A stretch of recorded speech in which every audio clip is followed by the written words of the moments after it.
Coucou! Si tu cherches une introduction générale à l'humanisme, tu l'as trouvée. Mais c'est quoi l'humanisme? C'est un mouvement culturel qui s'est produit à la suite d'événements historiques, des transformations sociales et politiques profondes, qui avaient déjà commencé au XIIe siècle. Il est vaste pour au moins 3 raisons. Au niveau géographique, parce qu'il concerne plus ou moins toute l'Europe. Au niveau temporel, parce qu'il s'étend sur plus de 2 siècles. Au niveau culturel, parce que la réflexion qui le caractérise se développe dans tous les domaines de la connaissance, la philosophie, les sciences, les arts, la politique, la théologie et la foi, la littérature.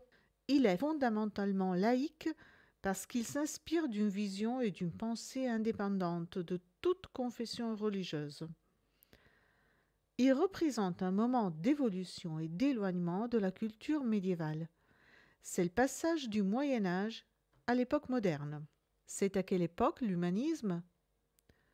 Le mot humanisme vient du latin humanitas, qui signifiait plus ou moins nature humaine, c'est-à-dire ce qui fait le propre de l'homme, les qualités spécifiques, les caractères particuliers de l'humain. Les premières réflexions qui portent sur les humanités et que l'on peut définir humanistes remontent au XIIe siècle, mais le mouvement humaniste se développe dès la fin du XIVe siècle, en Italie centrale. Les exemples les plus connus en sont Pétrarque et Boccace. L'humanisme se répand ensuite en France et dans l'Europe entière.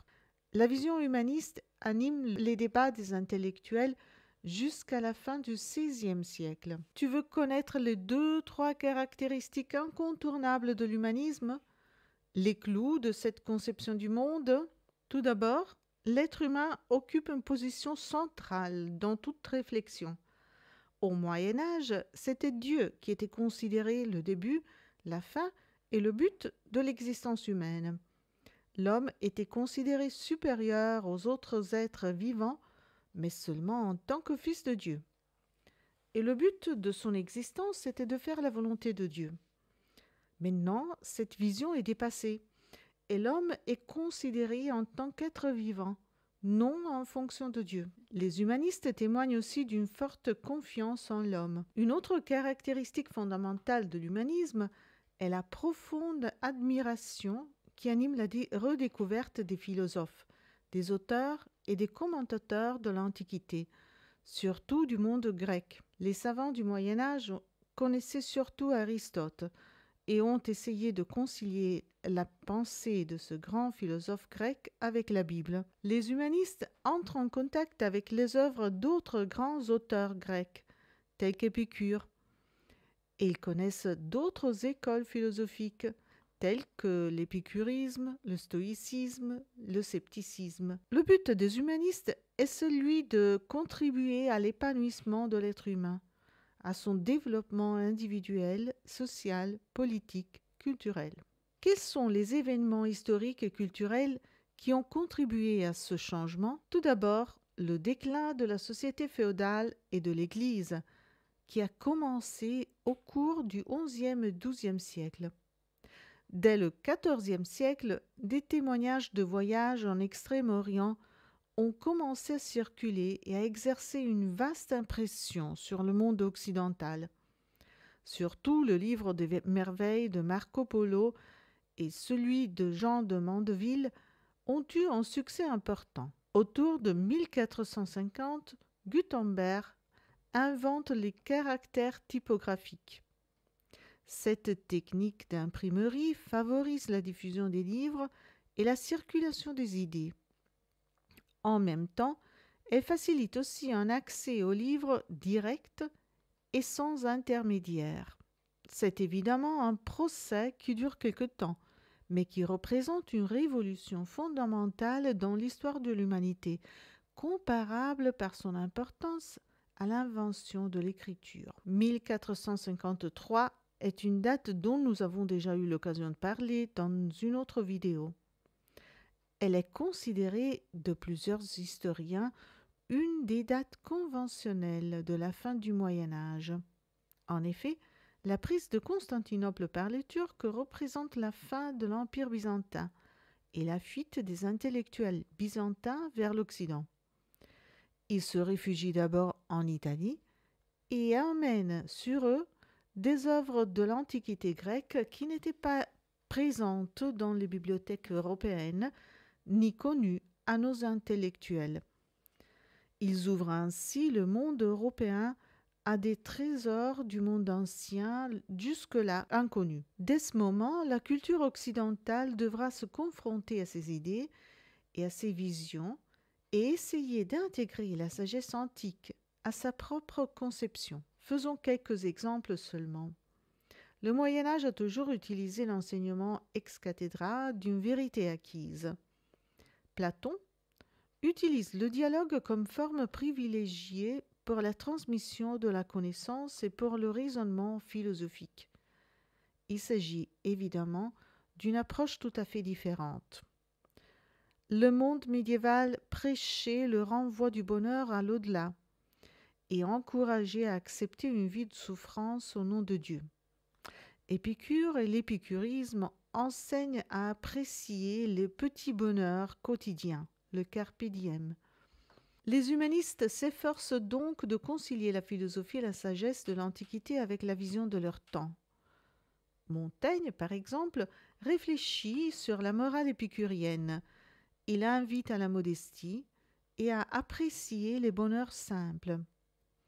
Il introduit l'idée de la relativité des valeurs en s'interrogeant sur les us et les coutumes des cannibales d'Amérique et d'autres peuples. Il vaut la peine de rappeler ici un de ses propos les plus célèbres. Chacun appelle barbarie ce qui n'est pas de son usage. 1492 est une autre date dont nous avons déjà eu l'occasion de parler. Elle est considérée de plusieurs historiens une des dates conventionnelles de la fin du Moyen Âge. En 1492, Christophe Colomb débarque en Amérique. Par erreur, parce qu'il croyait être arrivé en Inde. Quoi qu'il en soit, il a dévoilé au monde occidental l'existence d'une route pour atteindre d'autres terres lointaines. Il a aussi montré qu'il est possible d'aller au-delà des frontières traditionnelles. Au bout de très peu de temps, l'Occident comprend que la terre où Colomb est arrivé n'était pas les Indes, mais un nouveau monde, un cœur intact et tout à découvrir. De nouveaux peuples, de nouvelles cultures, traditions, langues, religions, de nouvelles espèces d'arbres et d'animaux se manifestaient à la culture européenne. Un monde à part, dont il n'y avait pas de trace dans les textes anciens, dans la Bible, et qui existait depuis longtemps et devait être découvert. Une vraie révolution qui marque la fin inévitable et définitive de la vision eurocentrique médiévale au niveau culturel et philosophique, ainsi que sur le plan commercial et politique. En 1510, Nicolas Copernic formule sa théorie sur l'univers. Le Soleil est l'étoile autour de laquelle se déplacent toutes les planètes et la Terre aussi. C'est une théorie qui existait déjà depuis très longtemps, mais qui au Moyen Âge avait subi la concurrence de la vision géocentrique de la Bible, qui laissait penser à une Terre plate au centre de l'univers, avec des étoiles qui tournent tout autour. Cette image rassurante semblait confirmer l'idée que l'homme avait été placé au centre de l'univers, en tant que fils de Dieu. Cette interprétation n'avait pourtant pas été confirmée par les observations et les études de Copernic et d'autres savants. Nicolas Copernic écrit donc sa théorie d'un univers où la Terre n'occupe pas la position centrale, mais c'est une planète parmi d'autres qui tourne autour d'une étoile. C'est une vraie révolution philosophique et culturelle. En 1517, Martin Luther rend public ses 95 thèses pour la discussion sur les indulgences. De là débute le protestantisme.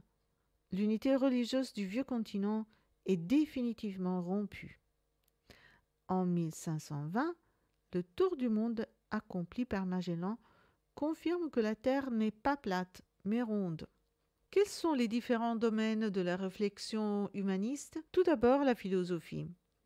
Il s'agit en effet d'une révolution au niveau de la vision du monde et de l'être humain. Les humanistes ont confiance en l'homme et en sa capacité d'atteindre la vérité par la raison et par le cœur.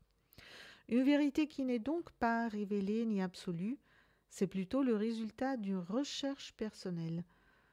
La rencontre et la découverte de nouvelles cultures et d'autres mondes introduisent une certaine ouverture envers d'autres interprétations du monde, des réflexions sur la tolérance et un certain esprit critique.